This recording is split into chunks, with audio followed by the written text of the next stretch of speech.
Hello students, आज हम आपको वाउचर्स के बारे में बताएंगे। अगर आपको वाउचर्स नहीं आते हैं तो समझ लीजिए अकाउंट में कुछ आता ही नहीं है। अगर आपको वाउचर नहीं आते तो कभी भी आप एंट्रीज नहीं चढ़ा सकते। आपको ये नहीं मालूम पड़ेगा कि कौन सी एंट्री कौन से वाउचर्स में जाएगी। चलिए इसके बारे में बात करते हैं। सबसे पहले हम बात करते हैं ये वाउचर होते कितने प्रकार के हैं। एक्चुअली वाउचर जो होते हैं ना, ये 7 टाइप्स के होते हैं और इन्हें बनाया क्यों जाता है। जैसे कि अगर हम मान लीजिए कोई खरीदारी कर रहे हैं, कुछ बेच रहे हैं, कुछ खरीद रहे हैं, तो हम क्या करते हैं, सामान हमने लिया एक जगह नोट कर लिया, परचेज किया एक जगह नोट कर लिया, हमने सेल किया एक जगह नोट कर लिया, किसी को पैसे दिए तो उसी जगह पर फिर हमने नोट कर लिया, किसी से पैसे लिए तो हमने उसी जगह पर नोट कर लिया। लेकिन अगर हम ऐसा कर रहे हैं तो इसमें प्रॉब्लम कहाँ आएगी, जब आपको शाम को हिसाब पूछा जाएगा कि टोटल कितना पैसा हमारे पास आया, तो बताने में हमें थोड़ी सी दिक्कत होगी। क्यों दिक्कत होगी भाई बताने में हमको?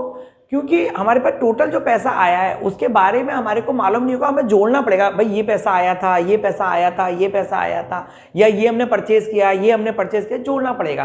तो इसके लिए हम अकाउंट में क्या करते हैं, अलग अलग कॉपी ले लेते हैं जिसमें कि हम वाउचर्स कहते हैं। अलग अलग कॉपी ले ली, जैसे कि अब मान लीजिए एक कॉपी मैंने ली, उसमें मैंने परचेज का हिसाब रखा, मतलब मैंने जब भी परचेज किया तो उस कॉपी में लिख दिया, उसे कहेंगे हम परचेज वाउचर। जब भी हम सेल करेंगे तो एक अलग कॉपी लेंगे, उसे हम कहेंगे सेल वाउचर। पेमेंट करते हैं तो अलग, रिसीव करते हैं तो अलग, और अगर हम बैंक में पैसा डालते हैं या बैंक से पैसा निकालते हैं तो एक अलग वाउचर का या अलग कॉपी का प्रयोग करते हैं। और इसके अलावा, इन सब के अलावा, अगर वो एंट्री समझ में नहीं आती वो कहाँ जा रही है, तो वो जर्नल में जाएगी। समझ में नहीं आने का मतलब क्या, समझ में तो आ रही है लेकिन ना वो एंट्री परचेज की है, ना ही वो एंट्री सेल की है, ना ही वो एंट्री रिसीव की है, ना ही पेमेंट की है, ना ही वो कॉन्ट्रैक्ट की एंट्री है, तो वो एंट्री हम जनरल वाउचर के अंदर डालेंगे। जैसे एक्सपेंस करेंगे और पैसा नहीं देंगे। आइए मैं इसको विस्तार से आपको बताता हूँ। ये नोट्स आपको सामने दिखेंगे थ्योरी के लिए। मैं इसको एक एक लाइन आपको बता देता हूँ, ये आपको थ्योरी में यहाँ पर दिखेंगे और बाकी मैं इसके एग्जाम्पल्स आपको बताता जाता हूँ। देखते हैं, सबसे पहले हम ले रहे हैं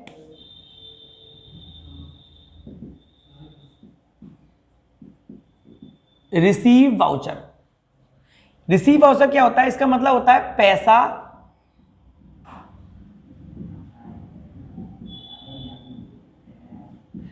आता है। रिसीव वाउचर का मतलब पैसा आता है, कहीं से भी अगर पैसा आता है तो हम रिसीव वाउचर के अंदर डालते हैं। एग्जाम्पल होता है इसका, ऊपर जो होगा इसमें कैश होगा या फिर बैंक लिखा होगा, ऊपर कैश या बैंक अकाउंट होगा, नीचे क्या होगा, टू में होगा नेम, सेल भी हो सकता है टू में हमारा बैंक का नाम भी हो सकता है, नहीं बैंक नहीं होगा, फिर तो वो कॉन्ट्रा में हो जाएगी। इनकम हो सकती है, कोई असेट्स हो सकता है,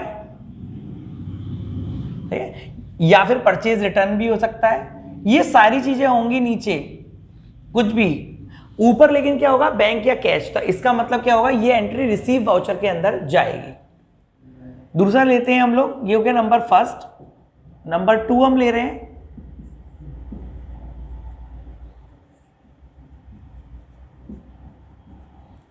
पेमेंट वाउचर। अब पेमेंट वाउचर क्या होता है, इसमें पैसा जाता है। अगर हमारा क्या होता है, इसमें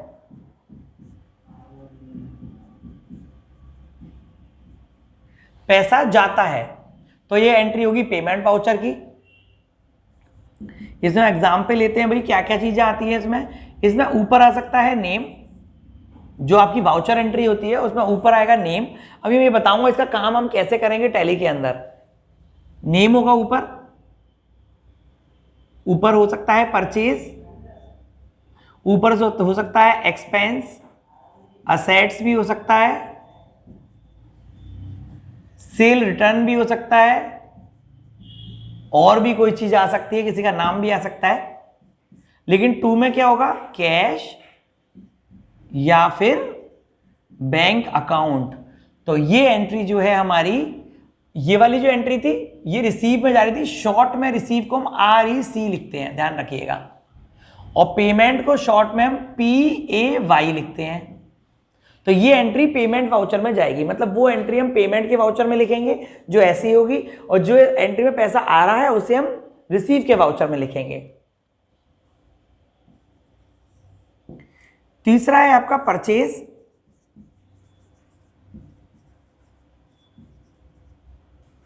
परचेज वाउचर, परचेज वाउचर में क्या होता है, इसमें हम उधार परचेज करते हैं। इसमें हम उधार परचेज करते हैं। उधार का मतलब हुआ हम नीचे ऊपर लिखते हैं परचेज और टू में आएगा नेम। कुछ नहीं करना है हमें, ऊपर परचेज और नीचे नेम। इसका मतलब ये एंट्री परचेज वाउचर में जाएगी। शॉर्ट में इसे PUR हम लिखते हैं। इसके बाद चौथे नंबर पर है सेल।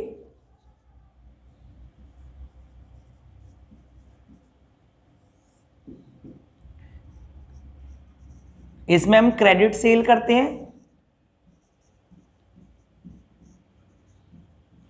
ये क्रेडिट सेल क्या होता है, क्रेडिट का मतलब होता है उधार, तो हम उधार सेल कर रहे हैं। मैंने उधार लिख के दिखा दिया, क्रेडिट भी लिख दिया, जिससे आपको समझ में आ जाए। इसमें जो एंट्री होगी उसका एग्जाम्पल क्या होगा,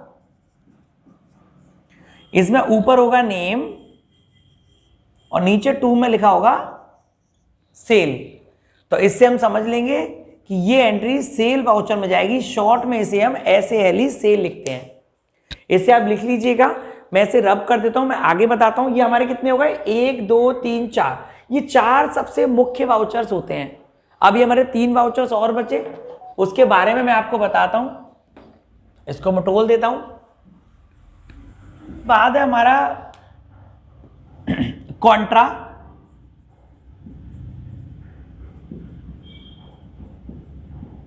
कॉन्ट्रा वाउचर, यह है हमारा 5वां वाउचर। कॉन्ट्रा वाउचर क्या होता है, अगर हम पैसा बैंक में डालते हैं या पैसा बैंक से निकालते हैं तो वो एंट्री कॉन्ट्रा वाउचर के अंदर जाएगी। ठीक है, जैसे पैसा ये बैंक में डालते हैं,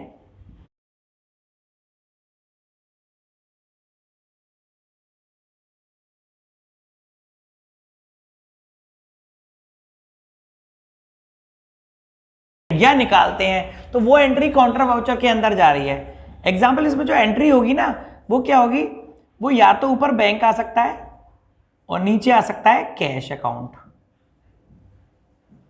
ऊपर बैंक अकाउंट आएगा और नीचे कैश अकाउंट आएगा, और या फिर ऊपर आएगा कैश अकाउंट और नीचे टू में आएगा बैंक अकाउंट। तो ऐसी एंट्री जो होगी हमारी वो कॉन्ट्रा वाउचर के अंतर्गत जाएगी। छठी हमारी जो एंट्री होती है, अच्छा कॉन्ट्रा को शॉर्ट में लिखेंगे हम CON। अभी हम इसका यूज करेंगे आगे एंट्रीज में। इसमें आता है जर्नल।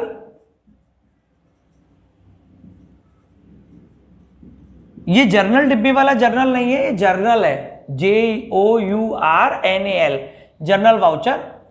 जर्नल वाउचर में क्या है, जो एंट्री आपको ऐसी दिखे जिसमें हम कोई खर्चा कर रहे हैं और पैसा नहीं दे रहे हैं, या फिर उस एंट्री में ना परचेज हो रहा है ना सेल हो रहा है, ना ही उसके अंदर हम पैसा ले रहे हैं ना पैसा दे रहे हैं, ना वो कॉन्ट्रा की एंट्री है, तो वो एंट्री जर्नल में जाएगी। अब आपको लग रहा होगा कौन सी होंगी, मैं दिखाता हूं आपको। जैसे कि हमने लिखा नेम टू परचेज रिटर्न। अब देखो, ना इसमें पैसा आ रहा है ना पैसा जा रहा है, ना परचेज हो रहा है ना सेल हो रहा है, ना ही ये कॉन्ट्रा की एंट्री है, तो ये जर्नल में जाएगी। जे लिखना है इसके लिए। एक और लिखते हैं हम लोग sale return to name, same as, ये एंट्री भी ऐसे ही हो रही है। एक और एंट्री लिखते हैं, कोई भी हम एक्सपेंस लिख रहे हैं, एक्सपेंस हो रहा है, जैसे टी एक्सपेंस किया हमने, टी एक्सपेंस टू नेम, हमने चाय का खर्चा किया लेकिन वहां पे पेमेंट नहीं किया गया, तो देखो इसमें ना पैसा आ रहा ना पैसा जा रहा, ना परचेज हो रहा है ना सेल हो रहा है, ना ये कॉन्ट्रा की एंट्री। तो एंट्री किस में जाने वाली है, जर्नल के अंदर। या हम कोई इनकम कर रहे हैं, कोई नेम लिखा हुआ है और नीचे टू में कोई इनकम लिखी हुई है या कोई असेट्स लिखा है, कोई सामान का नाम लिखा हुआ है, तो ये एंट्री भी कहाँ जाएगी, जर्नल में। तो कुछ ऐसी एंट्री जिसमें ना तो परचेज हो रहा है ना सेल हो रहा है, ना आपका कैश आ रहा है रिसीव हो रहा है, ना पेमेंट हो रहा है, ना ही कॉन्ट्रा की एंट्री, तो वो जर्नल में जाएगी। इसके बाद अभी भी एक एंट्री और बचती है, ये होती है मेमो एंट्री, मेमो वाउचर। इसे मेमो रैंडम वाउचर भी कहते हैं, शॉर्ट में कहते हैं इसे मेमो वाउचर। सब जगह इसका नाम मेमो वाउचर के नाम से ही यूज किया जाता है आजकल। तो मेमो वाउचर, इसमें क्या होता है, कोई एंट्री आपकी छूट गई या कोई एंट्री आपकी रह गई है और वो बाद में आपको पेपर मिलता है 10 दिन पुराना है, आप उसे कैश में जो कॉपी है वहां पर उसे नहीं जोड़ सकते हैं, लेकिन कंप्यूटर में जहां से एंट्री छूटती है वहीं पर उसे कर सकते हैं। अब मान लीजिए वो एंट्री रह गई, अब आपको कॉपी पे चढ़ानी है तो आप कॉपी पर नहीं चढ़ा सकते, तो उसके लिए अलग से वाउचर बना लिया जाता है। कोई एंट्री छूटी, भूली बिसरी एंट्री कहते हैं उन्हें, हम छूटी हुई एंट्री कहते हैं, तो उन एंट्रियों को हम वहां पर करते हैं, वो सारी एंट्री जनरल में जाएंगी। इसका बैलेंस शीट पे कोई इफेक्ट नहीं पड़ता, no effect of balance sheet. सही, इसका बैलेंस शीट पे कोई इफेक्ट नहीं पड़ता, कोई भी एंट्री इसके अंदर चली जाती है। तो आइए मैं थोड़ा सा बता दूं, थियोरेटिकल मैंने आपको बताया, बोल के बताया है, और बाकी एग्जाम्पल मैंने यहाँ बताए हैं। अब हमें इनका काम करना क्या है, पहले मैं ये आपको बताता हूं। सबसे पहले आप क्या करेंगे, जो भी एंट्रीज लेंगे आप, थोड़ा सा इधर ही लिख लेता हूं मैं। मान लीजिए आपने कोई एंट्री ली है, आपने लिया, यहां पे मैंने लिया, मान लीजिए परचेज टू मोहन, ये एक एंट्री है हमारी, जितने भी रुपए की है, मान लीजिए 500 रुपए की है।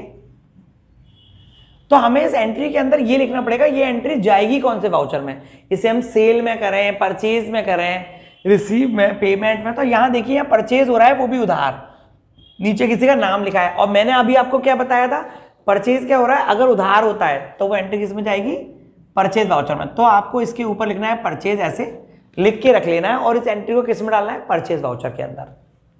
अभी हम यहां देखते हैं परचेज टू कैश। मान लीजिए कोई परचेज तो हो रहा है, लेकिन वो हो रहा है कैश में, डायरेक्ट हमसे कोई हमने सामान खरीदा और हमने पैसा दे दिया, तो एंट्री ये होगी, परचेज किया और कैश जा रहा है हमारा, तो ये एंट्री किस में जाएगी, ये परचेज में नहीं जाएगी, ये परचेज में नहीं जाएगी, इसमें हमारा पैसा जा रहा है, और पैसा बिजनेस में ज्यादा इंपॉर्टेंट होता है, तो इसलिए हम उसे पैसे के हिसाब से पहले एंट्री को देखते हैं। तभी मैंने आपको पहले बताया था रिसीव ऑफ पेमेंट, पहले हम देखेंगे इस एंट्री में रिसीव पेमेंट तो नहीं हो रहा है, कि वो ज्यादा इंपॉर्टेंट है, परचेज और सेल उसके बाद इंपॉर्टेंट है, बाकी सब चीजें उसके बाद आती हैं। तो इसमें क्या हो रहा है, पेमेंट हो रहा है, तो ये एंट्री पेमेंट में जाएगी। मैंने उदाहरण में भी लिखवाया अभी, देखिएगा आप। इसके बाद है, हमने किया, मान लो कैश हो रहा है और टू सेल जा रहा है, कैश टू सेल हो रही है एंट्री में, तो ये एंट्री किस में जाएगी, इसमें पैसा आ रहा है, पैसा, कैश ऊपर होने का मतलब होता है पैसा आ रहा है, सही है, सेल हम कर रहे हैं और हमारे पास पैसा आ रहा है, पैसा आ रहा है, तो ये एंट्री रिसीव में चली जाएगी। अगर एक एंट्री ऐसे आ रही है, बैंक टू कैश, तो यहां देखेंगे ये एंट्री जो है ना, इसमें पैसा जा भी रहा है और बैंक के थ्रू पैसा आ भी रहा है, तो लेकिन ये क्या हो रहा है, बैंक में पैसा डाल रहे हैं, बैंक और कैश की एंट्री है, तो ये कॉन्ट्रा में जाएगी। तो एंट्री किस में जाने वाली है, कॉन्ट्रा के अंदर जाने वाली है। अच्छा, अगर एंट्री ऐसे आ गई बैंक टू नेम, तो एंट्री किस में जाने वाली है भैया, बैंक ऊपर है और नीचे क्या है, नेम लिखा हुआ है। तो अगर बैंक के साथ नेम को लिया जा रहा है, बैंक के साथ अगर नेम को लिया जा रहा है, तो इसका मतलब यहां पैसा आ रहा है बैंक के थ्रू। जब पैसा बैंक के थ्रू आता है तो वो एंट्री रिसीव में जाएगी। उदाहरण में मैंने आपको लिखवाया, बैंक में पैसा आ रहा है, किसी का नाम हमने नीचे लगा, ऊपर क्या है, बैंक लिखा हुआ है, तो इसमें पैसा क्या है, आ रहा है, तो ये एंट्री भी हमारी उसमें जाएगी, रिसीव में जाएगी। यहां कुछ और एंट्री भी लिख लेते हैं। अब देखिए यहां पर क्या हो रहा है, कोई एंट्री हमने लिखी परचेज टू बैंक अकाउंट, जब बैंक अकाउंट मतलब पैसा जा रहा है और हम क्या कर रहे हैं, परचेज कर रहे हैं, लेकिन हम पैसा दे रहे हैं, लेकिन दे रहे हैं चेक के थ्रू, तो नीचे एंट्री आ रही है बैंक। तो ऐसी स्थिति में क्या होगा, सबसे पहले हम ये देखें क्या हमारा पैसा जा रहा है, हाँ भाई पैसा जा रहा है, बैंक के थ्रू जा रहा है, तो ये एंट्री पेमेंट में चली जाएगी। इसी हिसाब से अगर हमने कोई एंट्री देखी, नेम टू परचेज रिटर्न, अब ये एंट्री देखो, ना इसमें पैसा आ रहा है, ना पैसा जा रहा है, ना परचेज हो रहा है, ना सेल हो रहा है, ना ये कॉन्ट्रा की एंट्री है, तो ये एंट्री किसकी होगी? जर्नल की होगी। मान लीजिए हमने एक एंट्री बनाई टीवी बेच रहे हैं हम या खरीद रहे हैं, टीवी टू कैश, तो ये पेमेंट की एंट्री हो जाएगी। लेकिन अगर हमारा आ गया टीवी टू नेम, तो भी ये परचेज की एंट्री नहीं होगी, ये जर्नल की हो जाएगी, क्योंकि यहां परचेज हो ही नहीं रहा है। परचेज हो रहा है, अपने लिए हो रहा है, उसका नाम आ रहा है, तो ये एंट्री परचेज में नहीं जर्नल में जाएगी। अगर यहाँ नीचे कैश होगा तो पेमेंट हो जाएगी, अगर नीचे नेम हो गया तो ये जर्नल में चली जाएगी। तो इस प्रकार से जितनी भी मैंने आपको एंट्रीज कराई हैं, चौथे नंबर की एक एंट्री कराई है मैंने आपको वाउचर एंट्री, उसके आगे आपको वाउचर लिखने हैं। ओके, और अगली एंट्री में आपको क्या करना है, अब मैं आपको कंप्यूटर स्क्रीन पर ले जाऊंगा और वो एंट्रीज बताऊंगा अगले उसमें। पहले आप इसको करके रखिएगा, जो आपको मैंने चौथी वाली एंट्री बताई थी, वाउचर एंट्री जो चौथी वाली बताई थी मैंने एंट्री, उसके आगे आपको वाउचर लिखने हैं। अब जैसे कि मैंने अभी आपको लिख के बताए, जैसे उसमें काफी सारी एंट्रीज थी, मैं आपको बताऊंगा। परचेज की एंट्री थी, परचेज टू नेम आ रहा है तो परचेज वाउचर में जाएगी, परचेज टू कैश आ रहा है तो आप उसे पेमेंट में डालेंगे। और जब मैं आपको कंप्यूटर पर करूंगा तो हम चौथी एंट्री को कंप्यूटर पर करेंगे, उस वाउचर एंट्री को हम कैसे चढ़ाएंगे पूरी की पूरी मैं आपको करके बताऊंगा अगली वीडियो में। ओके, अगर आपको वीडियो अच्छी लगी तो लाइक और शेयर कीजिएगा, सब्सक्राइब कीजिएगा और बेल आइकन पर क्लिक करना बिल्कुल नहीं भूलिएगा। अगर आपको कोई चीज पूछनी है तो उसके लिए मुझे कमेंट्स करके जरूर बताइएगा, मैं उसका जवाब आपको जरूर दूंगा। Nice meeting you guys.